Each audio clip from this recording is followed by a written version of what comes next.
This video is one that I'm personally excited to make, specifically because I was curious about the ZV-E1 and the S5 II for me personally.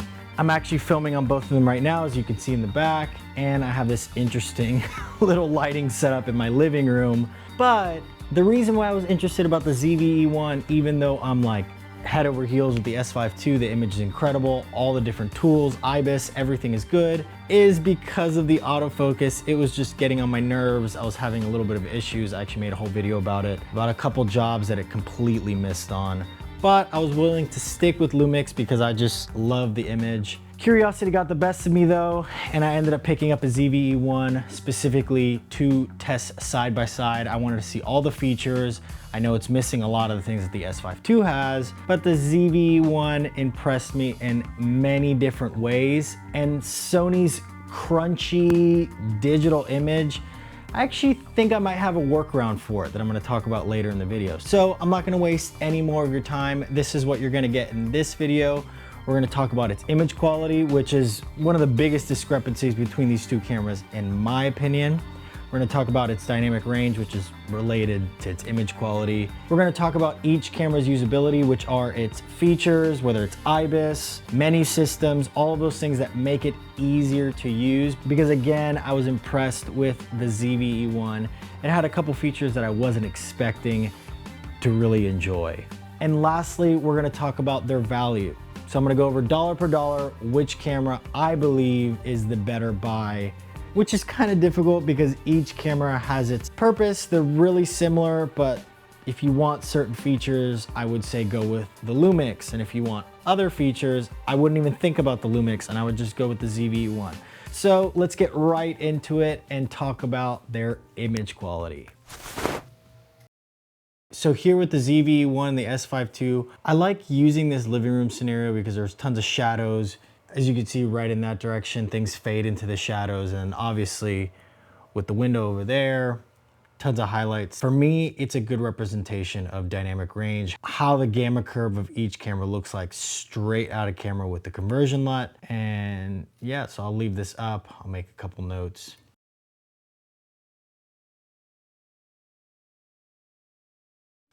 I'm back at the studio and I did a good amount more tests. One was underexposed and then one was overexposed, and I just tweaked the exposure on both. And to be honest, it would have been a complete waste of time to just show you and do all these different things, and a waste of my time because it takes a lot more effort. But I can summarize the dynamic range aspect really simply, and that is they're both basically the same.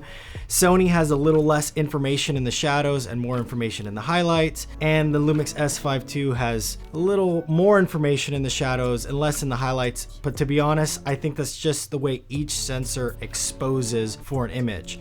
In a couple of my tests when pushing and pulling the image, the S5 II did edge out the ZV-E1. But to be honest, when it comes to image quality and dynamic range, they're basically the same thing besides one point, and that's their gamma curve. I don't know what it is, but for some reason, the ZV-E1 in every single image looks more contrasty, and I can't really recover a lot from the shadows like I mentioned prior. So it's trickier to shoot. Oftentimes when I just take the image straight out of camera and I'm grading in a certain way, it does affect the way that I grade. I raise the shadows, there's more noise. It's this whole different thing. But I do enjoy using and playing with the S5 II image more than the ZV-E1 right off the bat.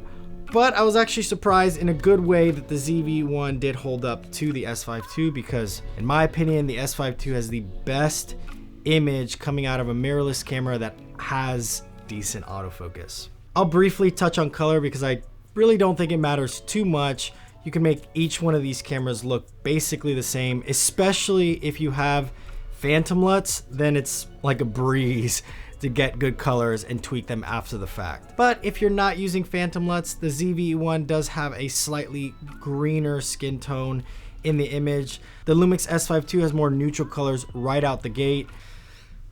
I don't know, I just prefer the S5 II. This is all subjective, guys, so it's not really like I'm giving you scientific things, but I do prefer the S5 II when it comes to color, its contrast levels, its gamma curve. Everything just looks more cinematic, as opposed to the ZV-E1, it looks a good bit more digital.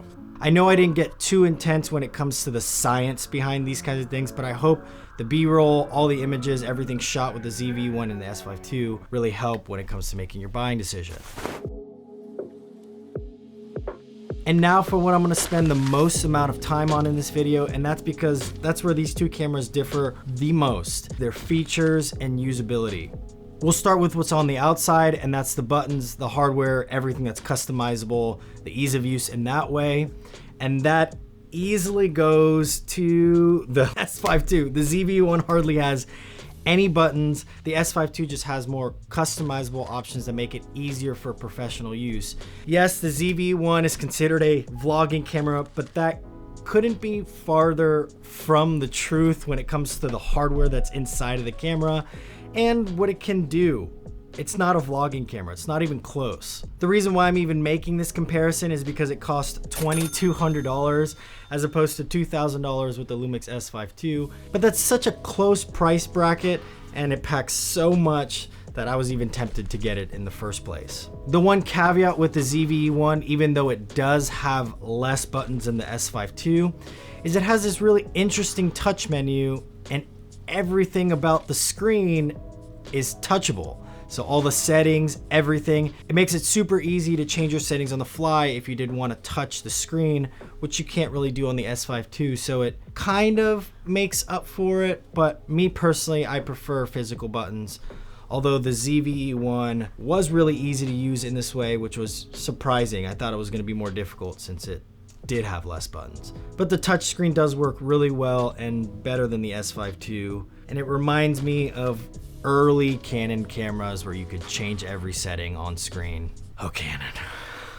One thing to note is the actual LCD screen of both of these cameras. The Lumix S5 II just gets much, much brighter. Even at its lowest setting, it's about the same as the ZV-E1 at its highest setting. If you're trying to accurately judge exposure, I would not use the LCD screen for this exact reason. Get a monitor, use false color, use your tools, all of that. But this is a camera comparison, so I do want to have the exact same settings, see how each camera deals with exposure and all of that.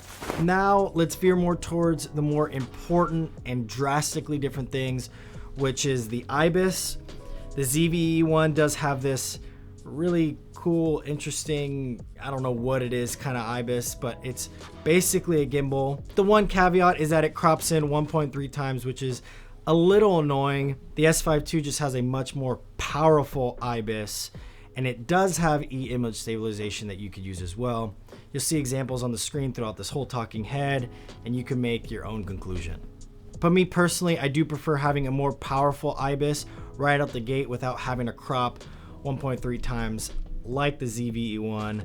But to play devil's advocate, that dynamic image stabilization that the ZV-E1 has is slightly better than anything that's in the S5 II. You just have to compromise with a crop, and it's a full frame camera and you're doing all the work, whatever. I just don't want to have a crop, which leads me to the next point in this whole thing, and that's their codecs. I'm not going to get too deep into it. The S5 II crops at 4K 60. It doesn't even have 4K 120. The ZV-E1 doesn't crop at 4K 60, and it has 4K 120 with a small, tiny 1.1 times crop. It has clear image zoom. It has all these other things that are much more usable when it comes to a codec perspective and a crop perspective than the ZV-E1.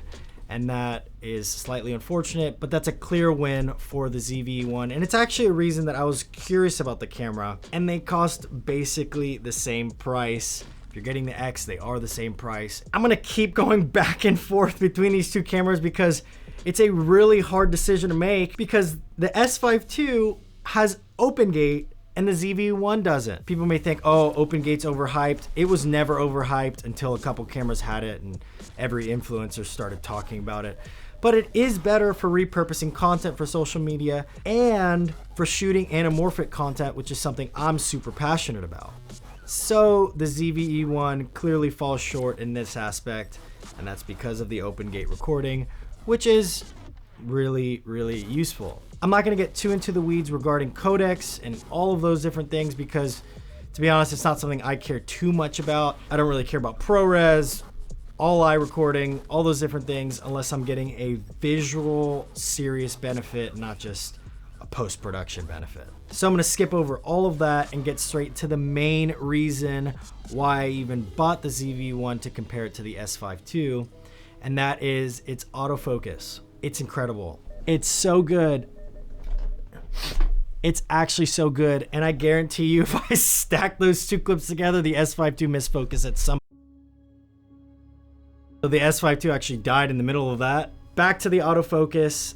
The ZV-E1 is so much better. I don't care what anybody says. Sony autofocus is wildly better than the Lumix phase detect autofocus. It's not even close. There's not even touch tracking that's usable on the S5 II. I've talked about this so much on my YouTube channel, and that is the fact that touch tracking is almost necessary if you have an autofocus camera. With the ZV-E1, I can actually choose what I want it to autofocus on, as opposed to just trusting the S5 II to pick what I want, and I don't have the option to touch the screen. And if I do want the option, I have to press a couple of buttons just to get it to that page. It's a whole mess. I really hope Lumix does do something about it, but since they haven't, that's why I'm even trying this camera and actually love this tiny little thing. And here are a couple bonus things with the ZV-E1 that make it better than the S5 II in my opinion, and they had a huge influence on why I'm really debating on keeping this camera. The first one is its lens options, and not all of them, not even the Sony lenses, although they're really good and whatever. I don't really care if it's a photo lens, it's gonna basically look the same. But the Tamron lenses that you can get for the ZV-E1 are ridiculous.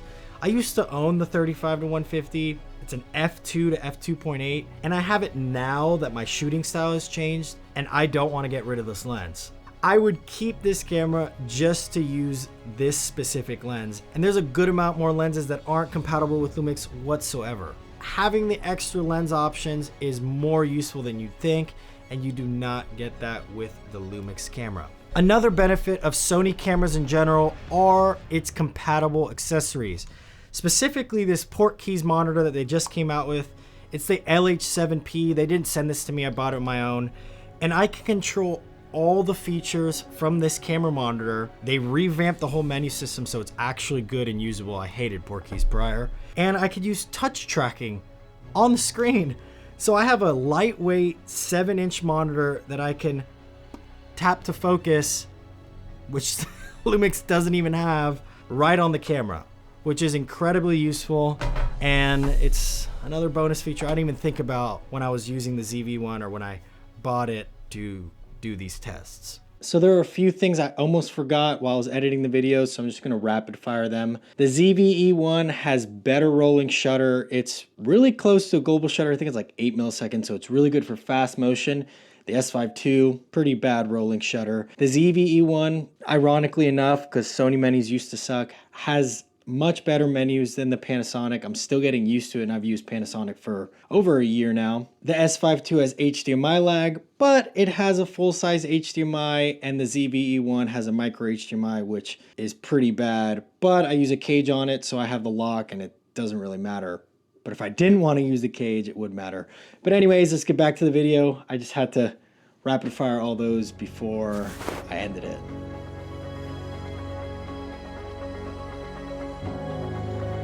Who do I think each one of these cameras are for? And who do I think should buy the ZV-E1 over the S5 II or the S5 II over the ZV-E1? And that's an incredibly difficult question to answer, but I'll make it super simple and concise. If you want the easiest image to work with, which is the most pleasing out of camera, slightly more dynamic range, the best IBIS without having to crop in, decent autofocus, you want to start shooting anamorphic content or you want to repurpose content, which is a money maker when you're working with clients, then I would get the Lumix S5 II, specifically because it has a better image quality in my opinion. It has better IBIS and that open gate recording that the ZV-E1 doesn't have. On the other hand, if you want the best autofocus, more slow motion recording with zero compromises, better lens options, more usable accessories, and I'm not trying to be funny or sell you something, but if you are willing to purchase phantom LUTs or make your own LUTs that will just make the image slightly better right off the bat and speed up your workflow, then I would say to purchase the ZV-E1. I didn't talk about overheating because it's not an issue for me. I recorded this entire talking head and used this camera at church for a live production, and we were recording for about an hour and a half straight. So for me, that means there's no issues with overheating. So I basically got an FX3 for half the price. So with all that being said, I'm actually keeping the ZV-E1 and I'm selling one of my S5 IIs. I don't want to get rid of that open gate. I don't want to get rid of the ibis and all the other features that come with the Lumix that I talked about. I personally enjoy the image still more than any Sony camera that I've seen personally. And that's just me. I have cameras from multiple different companies, and that's because I haven't found a company that does everything. And I have phantom LUTs, so I can match these two cameras basically in a second, and yeah, it won't cost me more time in post-production. This was really hard to film with two different cameras. I keep looking at both of them, but I thoroughly enjoyed using the ZV-E1, and I hope that this video was helpful for you. If you have any questions whatsoever, make sure you comment them down below. If you want to support this channel, give this video a like, or you can purchase any gear that I use personally with the affiliate links down below. It helps a ton. That's everything for this video, and I will see you in the next one.